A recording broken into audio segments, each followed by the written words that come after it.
അപ്പൊ ഈ ലോകത്ത് ആരെന്തൊക്കെ പറഞ്ഞാലും ഏറ്റവും വലുത് പണമാണ്. പണമുള്ളവർക്ക് മാത്രമേ നന്നായി ജീവിക്കാനും ആഗ്രഹങ്ങൾ നടത്താനും ഒക്കെ പറ്റുള്ളൂ. പണം ഉണ്ടായാൽ പിന്നെ ബാക്കിയുള്ളതെല്ലാം പിറകെ വന്നോളൂ. വെറുതെ അപ്പൊ ഞാൻ ഇന്ന് പറയുന്നത് എൻ്റെ തന്നെ സ്റ്റോറിയാണ് കേട്ടാ. നമുക്ക് കുറച്ചൊക്കെ സബ്സ്ക്രൈബേഴ്സ് ഒക്കെ ആയി. ഞാൻ സത്യം പറഞ്ഞ ഈ ചാനൽ തുടങ്ങുമ്പോൾ വിചാരിച്ചിരുന്നു ഇനി ഞാനൊരു ചാനൽ തുടങ്ങിയാൽ എനിക്കതിൽ സബ്സ്ക്രൈബേഴ്സ് കിട്ടുമോ. കാരണം ഇപ്പം എന്താ വെച്ചാൽ നമുക്ക് വയസ്സായി എന്ന് മാത്രമല്ല, ഇപ്പോൾ കഷ്ടപ്പാടുകളും പരാധീനതകളും മാത്രമല്ലേ ഉള്ളൂ പറയാൻ. അതൊക്കെ ഒന്നും ആർക്കും ഇഷ്ടാവില്ല. അതുകൊണ്ട് സബ്സ്ക്രൈബേഴ്സ് ഒന്നും ഉണ്ടാവില്ല എന്നൊക്കെ ഞാൻ വിചാരിച്ചിരുന്നിട്ടാ. പക്ഷെ ഞാൻ വിചാരിച്ചതൊക്കെ വേറെ വെറുതെയാണ്. നമ്മളെ ഇഷ്ടപ്പെടാനും സ്നേഹിക്കാനും ഒക്കെ ആൾക്കാർ ഈ യൂട്യൂബിലുണ്ടെന്ന് എനിക്ക് മനസ്സിലായിട്ടാ. നമ്മളെ പോലുള്ള ആളുകൾ തന്നെ ആയിരിക്കും. അതെന്താന്ന് വെച്ചാൽ ഞാനിപ്പോൾ വീഡിയോ എടുത്തിട്ട് ഞാനിപ്പോൾ ഒരു മാസമായിട്ടില്ല. എനിക്കറിയുന്ന ഒരു 4-5 പേരേ ഉള്ളൂ എൻ്റെ അറിവിലുള്ള സബ്സ്ക്രൈബേഴ്സ് ആയിട്ട് അതിലുള്ളത്. ബാക്കിയെല്ലാം എനിക്ക് യൂട്യൂബിൽ നിന്ന് വീഡിയോസ് കണ്ടിട്ട് വന്ന സബ്സ്ക്രൈബേഴ്സാണ് കേട്ടോ. അപ്പം അതിൽ ഒത്തിരി നന്ദി. നമ്മുടെ വീഡിയോ കണ്ടിട്ട് സപ്പോർട്ട് ചെയ്തവർക്കും പിന്നെ ചാനൽ സബ്സ്ക്രൈബ് ചെയ്ത് ഒപ്പം കൂടിയവർക്കൊക്കെ ഒത്തിരി നന്ദി കേട്ടോ. നമുക്ക് സബ്സ്ക്രൈബേഴ്സ് ഉണ്ടെങ്കിലല്ലേ നമ്മളുള്ളൂ. എനിക്ക് സത്യം പറഞ്ഞാൽ വേറൊരു ചാനൽ ഉണ്ടായിരുന്നു, അഞ്ജു ഡ്രീംസ് പറഞ്ഞിട്ട്. അതിലും 5000-ൻ്റെ ഒക്കെ പുറത്ത് സബ്സ്ക്രൈബേഴ്സ് ആയിട്ടുണ്ടായിരുന്നു. അങ്ങനെ ആ ചാനൽ നല്ല രീതിയിൽ മുന്നോട്ട് പോണ ആ സമയത്താണ് എൻ്റെ കണ്ണിൻ്റെ കൃഷ്ണമണി കോർണിയ പൊട്ടിയതും പിന്നെ വീഡിയോ എടുക്കാനോ എഡിറ്റ് ചെയ്യാനോ ഒന്നും പറ്റാത്തൊരു സാഹചര്യമായിട്ട് ചാനൽ നിർത്തേണ്ടി വന്നു. സത്യം പറഞ്ഞാൽ ചാനൽ നിർത്തിയിട്ട ഞാൻ. പിന്നെ അതൊക്കെ കഴിഞ്ഞപ്പോൾ സർജറി ഒക്കെ കഴിഞ്ഞ് 5-6 മാസമായി. കോർണിയ ട്രാൻസ്പ്ലാന്റ് ചെയ്ത് ഭയങ്കരമായിട്ട് എഡിറ്റ് ഒന്നും ചെയ്യാൻ പറ്റില്ല. കാരണം എൻ്റെ വീഡിയോ നിങ്ങൾക്ക് കാണുമ്പോൾ തന്നെ അറിയുണ്ടാവും, ചിലപ്പോൾ 2 നോയ്സും നമ്മൾ പറയുന്നതും പിന്നെ എന്താ പറയുക മറ്റേ നോയ്സൊക്കെ ഒരുമിച്ച് വരുന്നൊക്കെ ഞാനിങ്ങനെ വേറെ ഫോണിൽ നിന്ന് ഇവിടെ അമ്മേൻ്റെ ഫോണിൽ നിന്നൊക്കെ ഒരു വ്യൂ കിട്ടട്ടെ എന്ന് വിചാരിച്ചിട്ട് വെക്കുമ്പോൾ എനിക്കത് മനസ്സിലാവുന്നുണ്ട്. ഭയങ്കരമായിട്ട് എഡിറ്റ് ചെയ്യാനും ഫോണും ഇരിക്കാനൊന്നും പറ്റില്ല. അപ്പോൾ അതിനനുസരിച്ചുള്ളൊരു തമ്പനയിലും കാര്യങ്ങളൊക്കെ തന്നെ ഉള്ളൂ നമ്മുടെ വീഡിയോയിലും ചാനലിലൊക്കെ. അതൊക്കെ പക്ഷെ അത്രയ്ക്കും പരിമിതിയിൽ നിന്നിട്ട് പോലും ഇപ്പം ഞാനിപ്പോൾ ഇന്ന് ഈ വീഡിയോ എടുക്കുമ്പോൾ എൻ്റെ ചാനലിൽ 130 സബ്സ്ക്രൈബേഴ്സ് ആയിട്ടുണ്ട് കേട്ടോ. അപ്പോൾ നമ്മളെ ഈ ഇത്രയും പരിമിതിയുടെ ഇടയിലും നമ്മളെ ചാനൽ ഇഷ്ടപ്പെട്ടൊപ്പം കൂടാൻ വന്ന ആളുകളോട് ഒത്തിരി താങ്ക്സ്. അപ്പോൾ ഞാൻ പറയുന്നത് എന്താ വെച്ചാൽ ഞാൻ ഈ ചാനൽ തുടങ്ങിയത് നമുക്ക് ഒരു വരുമാന മാർഗ്ഗം ചെറുതാണെങ്കിലും വീട്ടിലിരിക്കുമ്പോൾ നമുക്കൊരു വരുമാന മാർഗ്ഗം എന്ന് വിചാരിച്ചിട്ട് തന്നെയാണ് കേട്ടോ.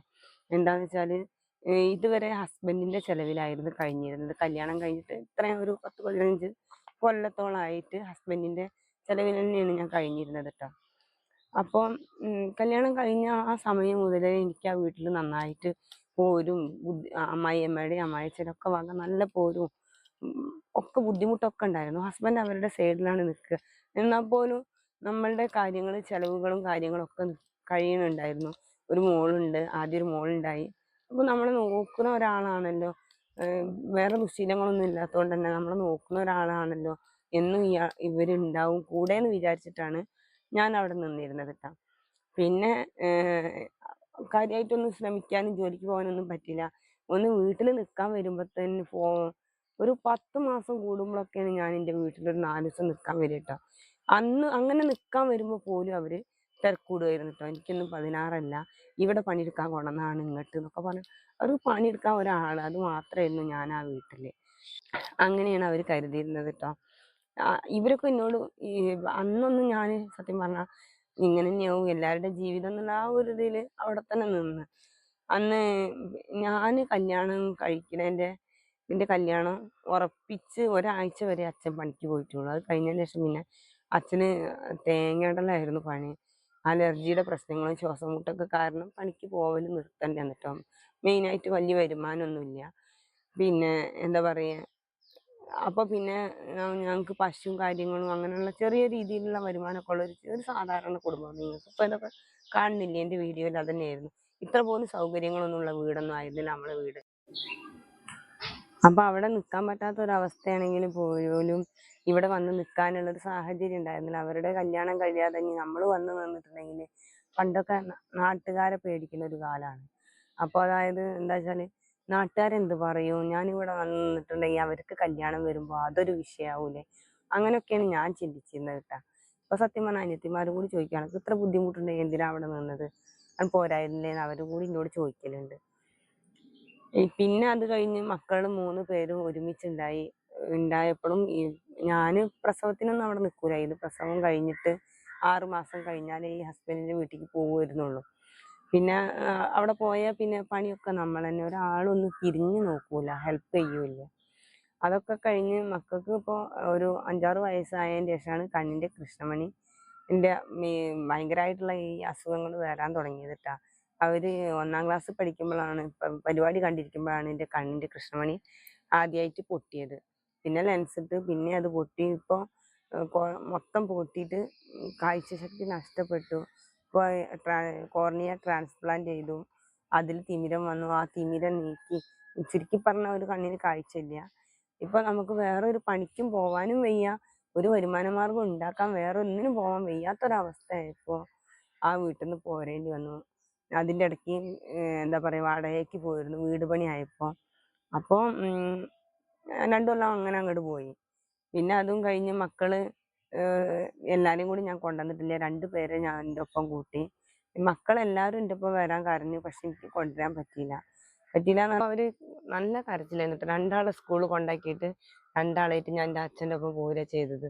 പക്ഷെ എന്താ പറയാ, എനിക്ക് അവരെ അന്ന് മുതലേ എൻ്റെ നെഞ്ഞു പൊട്ടുന്ന വേദനയാണ് സത്യം പറഞ്ഞാൽ.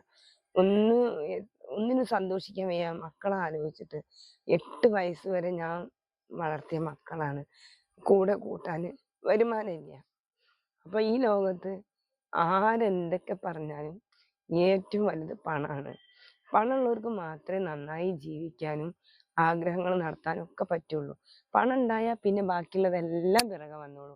വെറുതെ പറയുകയാണ് പണം എല്ലാം വലുത് സ്നേഹമാണെന്ന്. പണം ഉണ്ടായാൽ സ്നേഹം ഉണ്ടാവും. ഇപ്പൊ എൻ്റെ അസുഖം വന്നിട്ട് ചികിത്സിക്കാനൊന്നും മാർഗമില്ലാതെ ഒരുപാട് ഞാൻ ബുദ്ധിമുട്ട്. ഇപ്പോഴും ഞാൻ ഓരോ മാസവും ഡോക്ടറെ അടുത്തേക്ക് പോകുമ്പോ ഒക്കെ ബസ്സിന് കാശില്ലാതെ, എൻ്റെ വീട്ടിൽ നിന്ന് മക്കളെ വിളിച്ചുകൊണ്ടുവരാൻ കാശില്ലാതെ ഒക്കെ ഞാൻ ബുദ്ധിമുട്ടാണ്. അപ്പൊ എല്ലാറ്റിൻ്റെയും അടിസ്ഥാനം പണമാണ്. അല്ലാണ്ട് പണം ഒന്നും അല്ല എന്ന് പറയുന്നത് വെറുതെയാണ്.